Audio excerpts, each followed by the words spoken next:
another patient entered the office of Dr. Shire. The patient was a male, mid-20s, and an average build. He had little to no distinctive features about him, except for his eyes. They were a dark brown. But it was not his actual eyes that drew attention to himself.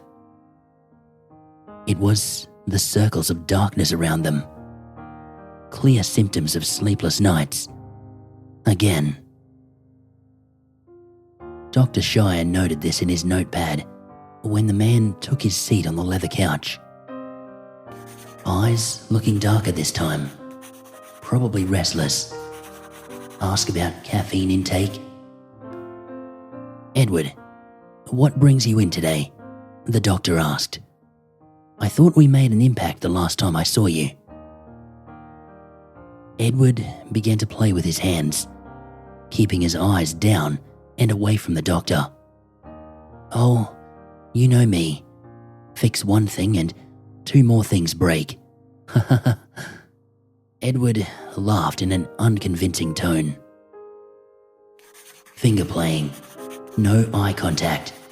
Nervousness is obvious." "You know you can talk to me, Edward. No need to be nervous." "I assume you're having bad dreams again?" Dr. Shire asked. "Yes, they're back. Mary's worried about me. She said she notices changes in me, but I'm not sure what she's seeing," Edward responded. "Changes? Physical or mental? What kind of changes?" "She says I appear more distant. She told me the other day that I almost walked into oncoming traffic 2 weeks ago. I don't remember that at all." Absent-mindedness in extremity. Note possible new occurrence of PTSD related to dreams. That is quite extreme. Have there been other occasions of this happening? Dr. Shire scrunched his eyebrows. "Yes. On another occasion, Mary said that I was laughing, like laughing uncontrollably." Edward stopped playing with his hands and looked at the doctor. "What were you laughing about specifically?" Dr. Shire asked, tilting his head to reveal his ear closer. "I don't know, doctor.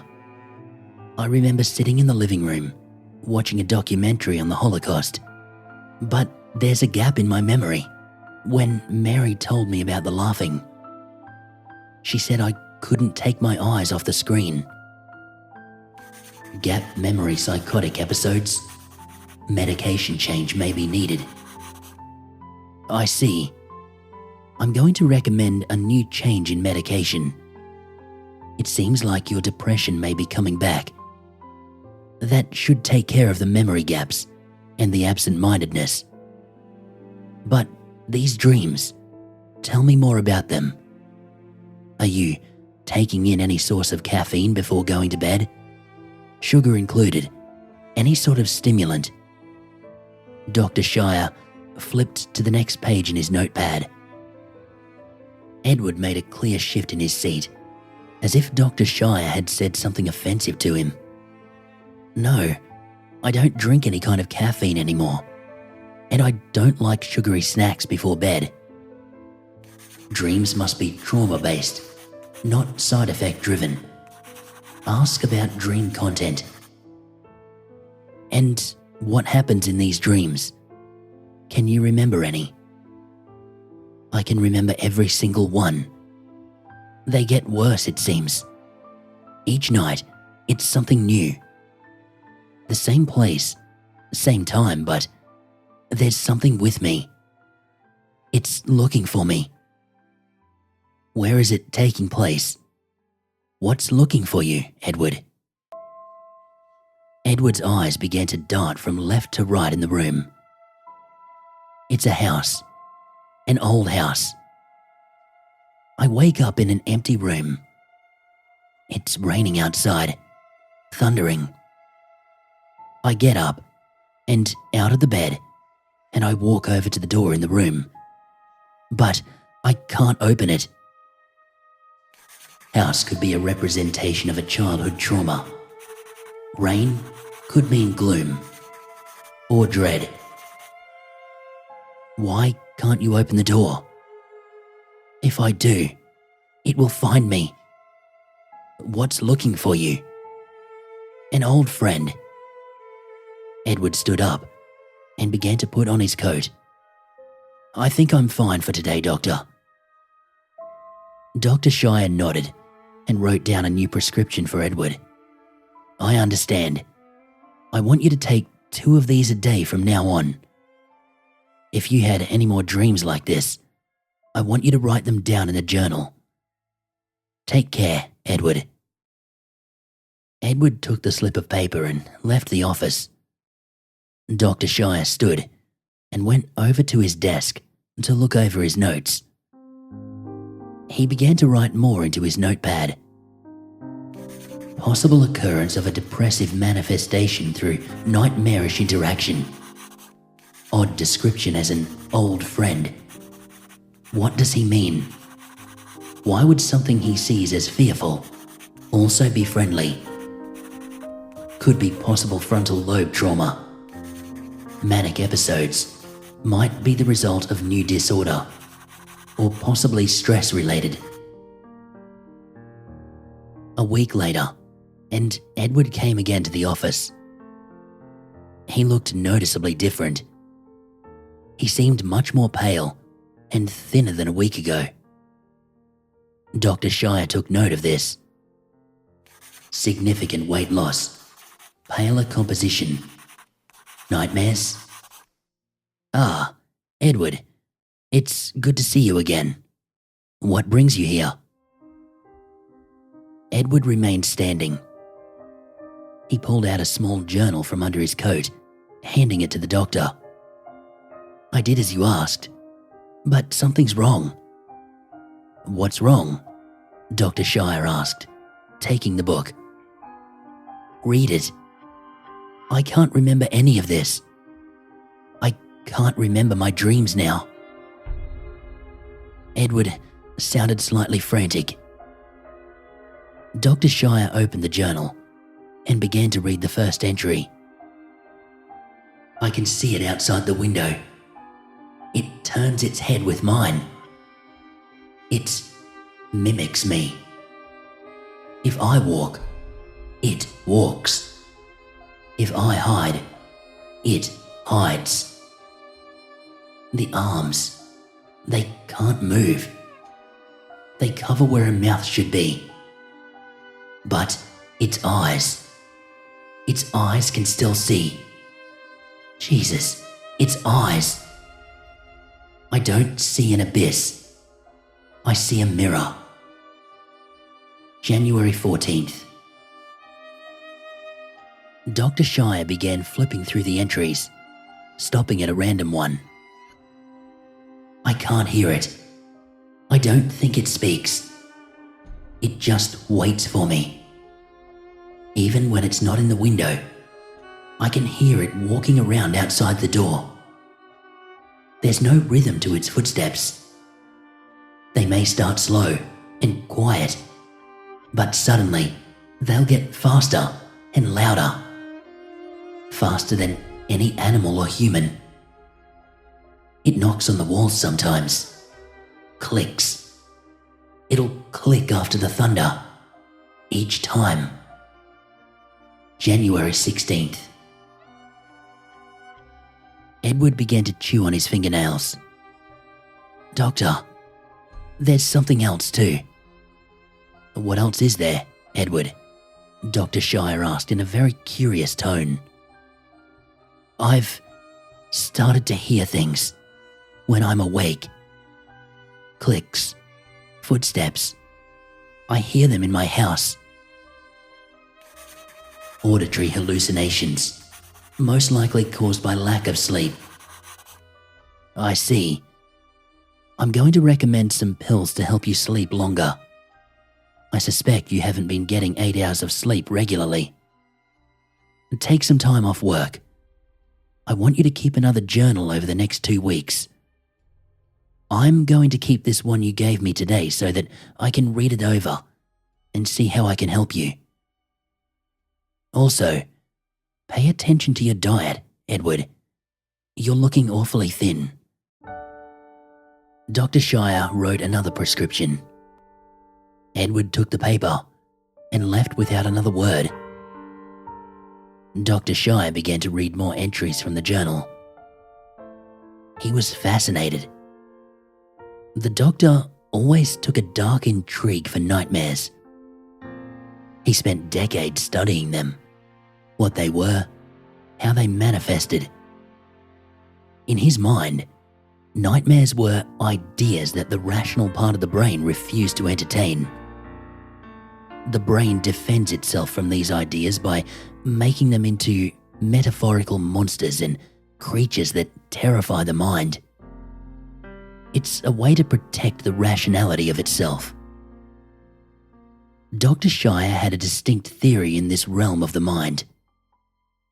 His theory was that if a nightmare is drawn out long enough, the brain would surrender and the idea would be able to transcend the mind and would enter reality as an idea manifested.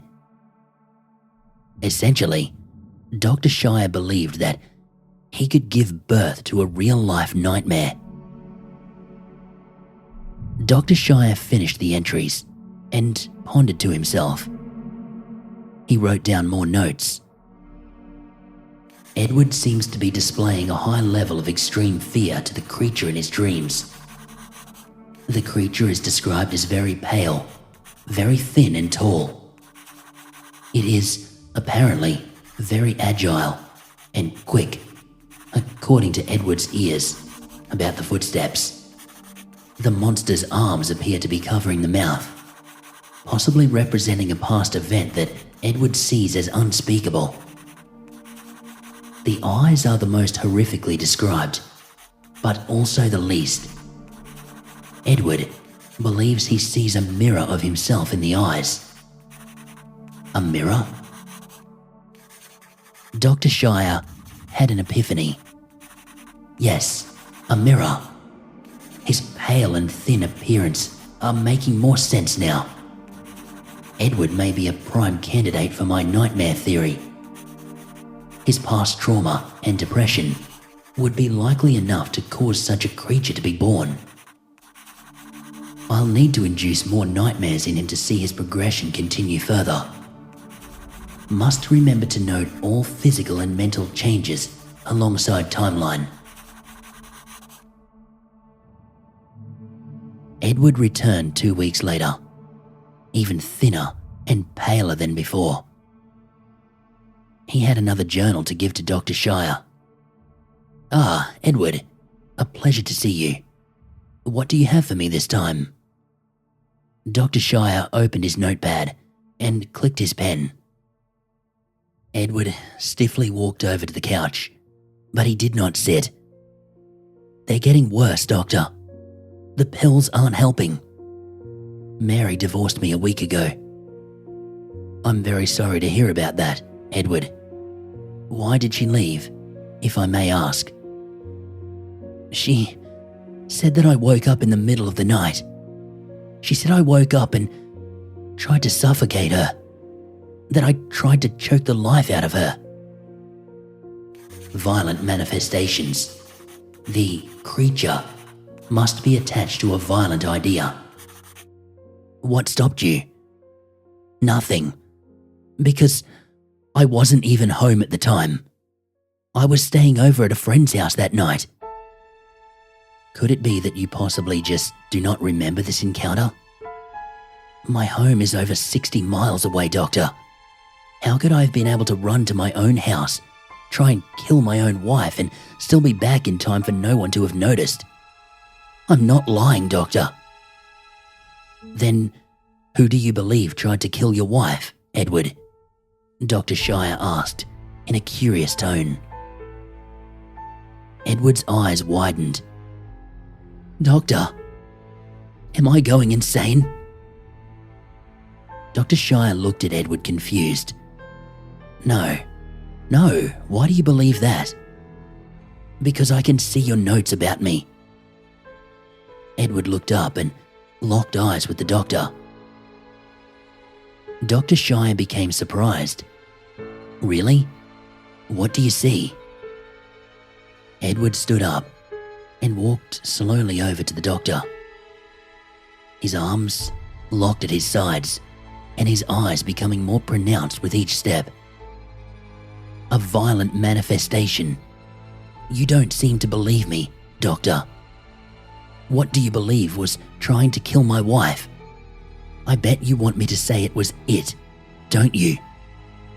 You want me to reveal my insanity for what it is, a game. You want me to play your game, don't you? I'm just a little pig in which you get to test your bullshit theory, right? Oink oink. A little pig trots along. And so will I. Give me the meds you want me to take. Then I'll show you." "What will you show me, Edward?" Dr. Shire asked, while writing down the new medications to further induce Edward's nightmares. "My old friend." Edward took the papers and left. Dr. Shire shook his head and opened up the second journal.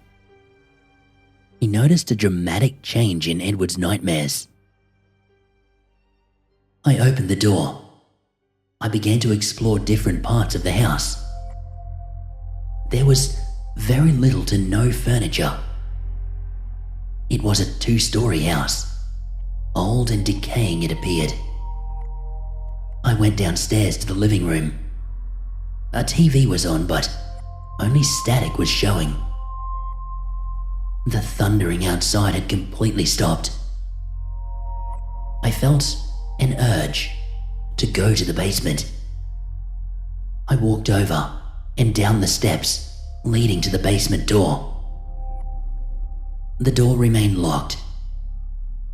There was a figure behind me at the top of the stairs. It was Dr. Shire. He stood there, smiling. He came down the steps and he gave me something. I believe it was a key. February 2nd. Dr. Shire closed the journal and took several deep breaths. My God, I've done it. I can't believe it. I've created a beautiful nightmare. Edward arrived back at the office a month later. He had completely changed. His head was shaven. Not an ounce of hair left. He was dangerously thin at this point, more skeletal than human even. The dark circles around his eyes only grew worse. Now, they hid his eyes almost completely. He entered the office very quietly, and he took a seat at the couch as usual. Dr. Shire waited behind his desk. The tension of the room created a heavy, awkward atmosphere that could have suffocated a mouse. Dr. Shire finally broke the silence. "So, Edward, I believe you wanted to show me something. Perhaps your latest journal?" Edward smiled, but said nothing. Instead, he pulled out a single piece of paper. He slid the paper onto the coffee table in front of him, all the while still holding eye contact with the doctor. Dr. Shire stood and slowly walked over to the table. He felt that if he took his eyes off Edward, something would happen. Frightening. He picked up the paper and backed his way back to his desk. The doctor finally broke eye contact and looked down to read the words on the paper. I greeted him like an old friend. Dr. Shire looked up and froze in fear at what was standing behind the couch. The room grew darker, but in the darkness across from him, he saw the monster he gave life to, the creature he bore, his nightmare, come alive. I'm not afraid anymore, Doctor. Do you know why? An unfamiliar voice spoke. Why? Dr. Shire responded, shaking. Simple. You stop being afraid of a nightmare when you become one. But I believe you should be asking yourself one question, Doctor. The voice grew deeper as the thing slowly walked over to the doctor. Dr. Shire couldn't move or scream. All he could do was ask one word. What? The monster was now face to face with the doctor. It looked more terrifying than Edward ever described. The eyes. The eyes. It uncovered its mouth. Or rather, a lack of one. Am I Edward's nightmare? Or yours? Dr. Robert Shire and Edward Naismith were never heard from again.